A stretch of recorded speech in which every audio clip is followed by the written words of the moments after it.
তাহলে আর কোনো প্রশ্ন নাই, তোমাদের এই প্রতিষ্ঠান স্বীকৃতি পাবে, শিক্ষকদের এমপিও হবে, মান্থলি পে তারা পেয়ে যাবে, আর অপরদিকে তোমরা সার্টিফিকেট পেয়ে যাবে স্কুলের নামে, নাহলে তো অন্যের ধার করা স্কুল দিয়ে তোমাদের সার্টিফিকেট আসবে। কাজে আমার একটা প্রশ্নের উত্তর দিতে হবে 2 মিনিটে। ভাই কি উত্তর? প্রশ্ন বলুন। ভাই দেখো, আমি গাড়িটা নিয়ে এ পর্যন্ত আসতে পারি নাই, মাঝখানে একটা খাল পার হইতে গিয়ে 4 হাক্কা বা সেতু একটা পার হইতে হয়েছে, গাড়িটা আনতে পারি নাই, তোমাদের ক্লাসে আসলাম, বলো আমার বয়স কত? 2 মিনিটে উত্তর দিতে হবে। ছাত্র বলছি, এটা আবার এইটার সাথে বয়সের কি সম্পর্ক? উনি আসতে পারেন নাই, পায়ে হেঁটে আসছেন, গাড়ি আনতে পারেন নাই, এটার সাথে বয়সের কি সম্পর্ক? একজন ছাত্র 2 মিনিট যায় তো তার আগে বলছে যে স্যার আপনার বয়স হচ্ছে 40 বছর। এখন ইন্সপেক্টর জিজ্ঞাসা, তুমি বুঝলে কেমনে, এত তাড়াতাড়ি হিসাব মিলাইলে কেমনে? কয় স্যার আমার দেশে একটা আধা পাগল আছে, এটার বয়স 20 বছর, আর আপনি যে প্রশ্ন করছেন এটা পুরা পাগলের প্রশ্ন, তাকে আপনার বয়স ডবল হবে, অর্থাৎ 40 বছর স্যার হবে। কথা বুঝতে পারছি? তার কারণ আপনি এটা পাগলের প্রশ্ন করছেন, এটা ভালো মানুষের প্রশ্ন করেন নাই। কথা কি বুঝতে পারছেন? তার অর্থ হলো জগতের মধ্যে এই ধরনের কিছু পাগলামির শিক্ষা আমাদের জগতে আছে। এই জন্য আমার নবীর শিক্ষার দায়িত্ব কে নিয়েছেন? আল্লাহ। আমার আল্লাহ তাকে শিক্ষা দিয়েছেন, এবং সেই শিক্ষার উপরে ভিত্তি করে নবী বলেছেন বুইস্তু মুআল্লিমান, আমি শিক্ষক হয়ে প্রেরিত হয়েছি। বলুন সুবহানাল্লাহ। অতএব সেই শিক্ষক হয়ে প্রেরিত হওয়ার কারণে, আল্লাহর অভিভাবকত্বে যাওয়ার কারণে লাভ হয়েছে কি? লাভের একটা অংশ বলে, আর ওই মায়ের সাথে যে 3টা কথা বলছেন এটাকে বলে আমি আপনাদের আলোচনা শেষ করব। একটি হলো এই যে বিশ্বনবী মুহাম্মদ রাসূলুল্লাহ সাল্লাল্লাহু আলাইহি ওয়াসাল্লাম এতিম। তিনি কি? বলুন না, তিনি কি? এতিমদের তিনি দরদি হয়ে গেলেন, যে এতিমদের বাপও নাই মাও নাই, এরা যদি টোকাই হয় তাহলে ইটা দিয়ে গাড়ি ভাঙবে। এই জন্য নবী এতিমখানা করলেন। সুবহানাল্লাহ। এতিমখানা খুললেন কেন? টোকাইদেরকে যেন ওরা ব্যবহার করতে না পারে। আপনারা যদি আমার কথাগুলো একটু বুঝেন তাহলে আপনার চিন্তাধারা একটু পরিবর্তন আসতে পারে। আমরা মনে করি এতিম মানে আমার কুলি ফেলাবার জায়গা, এতিম মানে আমার বিয়ের বাড়িতে, আমার মেয়ের বিয়ে বাড়িতে, কন্যার বিয়েতে, কমিউনিটি সেন্টারগুলোতে যে বুরহানিগুলো বেঁচেছে, যে মুরগার রানগুলো নষ্ট হয়ে যাচ্ছে, এটা ফেলাবার জায়গা হচ্ছে এতিমখানা। আল্লাহর নবী এতিমখানা এই জন্য বানান নাই, তিনি এতিমখানা বানালেন। বানাবার পরে তিনি বললেন যাদের বাপ নাই, যাদের মা নাই, আমি তাদের জন্য এতিমখানা খুললাম। ওদের বাবা ওদের মা এই উভয়ের অভিভাবক আমি হলাম। আমার অভিভাবক হয়েছেন আল্লাহ, আর ওদের অভিভাবক হলাম আমি। সুবহানাল্লাহ। আনা ওয়া কাফিলুল ইয়াতীম। আল্লাহর নবীর এতিমখানায় এত ছোট ছোট শিশু ভর্তি হওয়া শুরু করলো, শেষ পর্যন্ত ইহুদি এবং খ্রিস্টানের একটা দল মদিনায় যারা ছিল, তারা সিদ্ধান্ত নিল যে মুহাম্মদ রাসূলুল্লাহর এতিমখানা থেকে এতিম চুরি করতে হবে।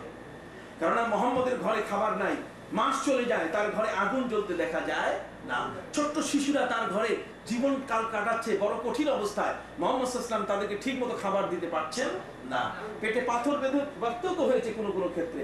অতএব শিশুদের নির্যাতন হচ্ছে, শিশুরা ঠিক মতো ট্রিটমেন্ট পাচ্ছে না। কাজেই একদল দুষ্ট মানুষ তারা নবীর এতিমখানা থেকে এতিম চুরি করার সিদ্ধান্ত নিল। 9 জন এতিম চুরি করছে। কয়জন?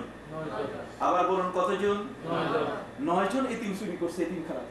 এতিমখানা থেকে 9 জন এতিম চুরি করে এদেরকে উপস্থিত করছে ওদের বড় বড় নেতাদের কাছে। দেখেন মুহাম্মদ রাসূলুল্লাহ সাল্লাল্লাহু আলাইহি ওয়াসাল্লামের ঘরে খাবার নাই, তার ঘরে ঠিক মতো পানির ব্যবস্থা নাই, সাবান নাই, মাথা ধোয়া কাপড় ধোয়ার কোনো ব্যবস্থা নাই, অথচ ছোট ছোট শিশু যারা, এদেরকে তিনি লালন করছেন, এদের দ্বারা তিনি গাধাশ্রম নিচ্ছেন। কাজেই এটা তিনি অন্যায় করছেন। শিশুরা ঠিক বলছে কিনা আমরা বলো? 9 জন শিশু যে উত্তরটা দিয়েছে শুনবেন, তিরমিজি শরীফে আছে। শিশুরা বলছে লাকাদ ওয়াজাদতু আবান খায়রাম মিন আবি ওয়া লাকাদ ওয়াজাদতু উম্মান খায়রাম মিন উম্মি। শিশুরা বলে উঠলো, অবুঝ শিশুরা বলে উঠলো যে আমরা মুহাম্মদ রাসূলুল্লাহর ঘরে এসে এমন বাবা পেয়েছি যেটা আমাদের বাবার চেয়ে উত্তম। সুবহানাল্লাহ। লাকাদ ওয়াজাদতু আবান খায়রাম মিন আবি ওয়া লাকাদ ওয়াজাদতু উম্মান খায়রাম মিন উম্মি। এমন মা পেয়েছে যিনি আমাদের মায়ের চেয়ে উত্তম। সুবহানাল্লাহ। আমার নবী এতিমদের জন্য এতিমখানা খুলে তিনি তাদের হাতে ওই 2.5 কেজির ইট দেন নাই, বরং লোহে মাহফুজের কোরআন তুলে দিয়ে তিনি বললেন তোমরা এই কোরআন পড়ো, এই কোরআনের জীবন তোমরা তোমাদের জীবনে প্রতিষ্ঠা করো। সেই নবী জগতে কোরআন দিয়ে বিশ্বের মানুষগুলোকে আলোর পথ দেখিয়েছেন। আমরা মুসলমান, আর সেই নবীর উপর হওয়ার পরও যদি এখনো খারাপ কাজে থাকি, তাহলে আর কিয়ামতের ময়দানে নবীর সামনে কি মুখ দেখানো যাবে? ওই বিচারের সময় নবী আসবেন, মায়েশাকে বলছেন 3টা জায়গায় আমারে পাবা না। 3টা জায়গায়, একটা যখন আমার উম্মতের হিসাব হবে, তাদের যখন কিতাব রেজিস্টার খোলা হবে, আর ইনদা সিরাত যখন জান্নাতে যাওয়ার আগে, জাহান্নামের আগে ইমিগ্রেশন হবে, 5টা প্রশ্ন হবে। লা তাজুলু কদম ইবনে আদম হাত্তা ইউসআল আন খামসিন, আন উমরিহি ফিমা আফনা, ওয়া আন শাবাবিহি ফিমা আবলা, ওয়া আন মালিহি মিন আইনা ইকতাসাবা, ওয়া ফিমা আনফাকা, ওয়া আন আমালিন মাযা আলিমা, আও কামা ক্বালা রাসূল সাল্লাল্লাহু আলাইহি ওয়াসাল্লাম। প্রশ্ন হবে, জীবনটাকে তুমি কোন কাজে ব্যয় করছো, হিসাব দাও।